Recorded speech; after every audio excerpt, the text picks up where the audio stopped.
या केसमध्ये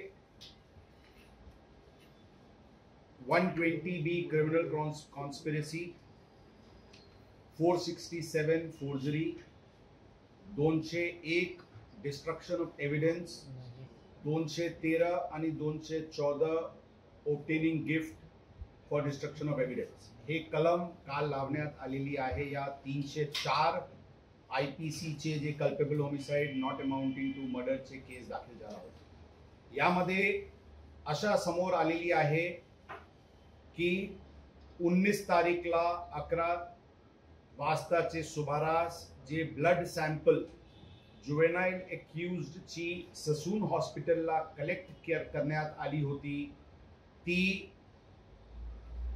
चुकीने ते एक क्रिमिनल कॉन्स्पिरसीचे अंतर्गत एक दुसरा व्यक्तीचे ब्लड सॅम्पल रिप्लेस करून त्यांना फॉरेन्सिक लॅबला पाठवण्यात आली होती. सांगण्याचे उद्देश क्लॅरिफाय करण्याचे दृष्टिकोनातून जे जुवेनाइल एक्यूज्ड होता, जे गाडी चालवत होता, त्यांचे ब्लड सॅम्पल ससून हॉस्पिटलचे डॉक्टरनी घेतली आणि ते डस्टबिन मध्ये फेकली.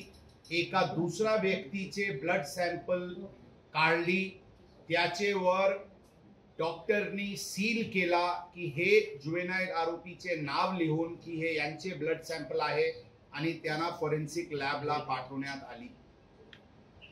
ही बाबी अनुषंगाने डॉक्टर जे हे केले ते श्री हरी हल्नोर जे CMO होते, ज्यांनी हे सगळे ब्लड सॅम्पल्स वगैरे घेतले आणि रिप्लेस केले, त्यांना काल ताब्यात घेण्यात आली होती. आणि त्याचे विचारपूस अनुषंगाने डॉक्टर अजय टावरे हे तिथे HOD फॉरेन्सिक मेडिसिनचे आहे, त्यांचे सांगण्यावरून आणि त्यांचे कट अनुषंगाने ही पूर्ण कृत्य करण्यात आलेली आहे.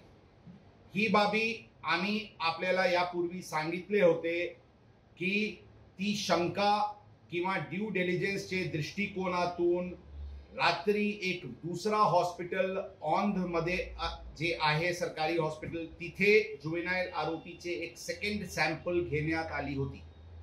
ही सॅम्पल घेण्याची उद्देश DNA मॅचिंग साठी की जी ससून हॉस्पिटल वरून सॅम्पल गेलेली आहे ती जुवेनाइल एक्यूज्ड चीच आहे ही खात्री करण्याच्या दृष्टिकोनातून पाठवण्यात आली होती.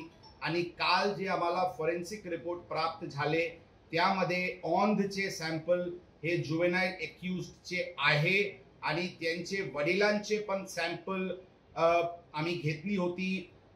त्यांना ससून हॉस्पिटल फॉरेन्सिक लॅबला पूर्ण क्लॅरिटीचे दृष्टिकोनातून, आणि ती औंधची सॅम्पल हे जुवेनाइल एक्यूज्डची आहे आणि त्याची सॅम्पल त्यांचे वडिलांसोबत मॅच झालेली आहे.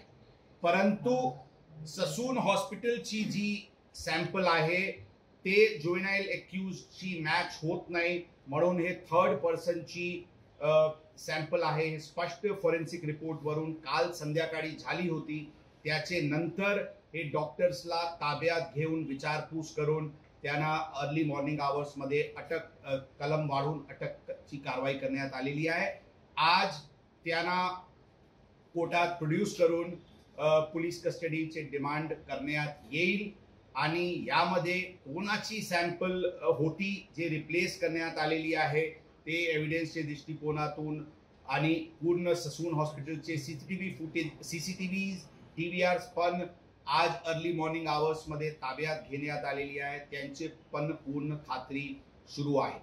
एकंदरीत या 304 जे ऍक्सिडेंट केस आहे त्यामध्ये criminal conspiracy, forgery, obtaining gratification for destruction of evidence ही सर्व कलम लावून 2 डॉक्टर्सला अटक करण्यात, ससून हॉस्पिटलचे 2 डॉक्टर्सला अटक करण्यात आलेली आहे. त्याच्याबद्दल आमच्याकडे भक्कम कायदेशीर टेक्निकल पुरावा आमच्याकडे उपलब्ध आहे. या प्रकरणामध्ये एकूण 3 गुन्हे आतापर्यंत दाखल आहे. फर्स्ट गुन्हा 304 चे होता, ज्यामध्ये आता ही कलम जी मी सांगितले वाढ करण्यात आलेली आहे.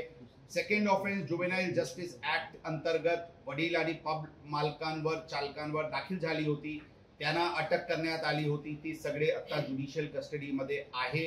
थर्ड ऑफेन्स किडनॅपिंगचे दाखल झाला होता, ज्यामध्ये जुवेनाईल एक्युजचे ग्रँडफादर सध्या पोलीस कस्टडीमध्ये आहे, त्याचे वडील यांचे प्रोडक्शन वॉरंटची कारवाई करण्यात येतील. या डिस्ट्रक्शन ऑफ एव्हिडन्स मध्ये हे 2 आरोपीचे व्यतिरिक्त वडील जुवेनाईलचे वडील यांना पण आरोपी या सर्व क्रिमिनल कॉन्स्पिरसी मध्ये करण्यात आलेली आहे.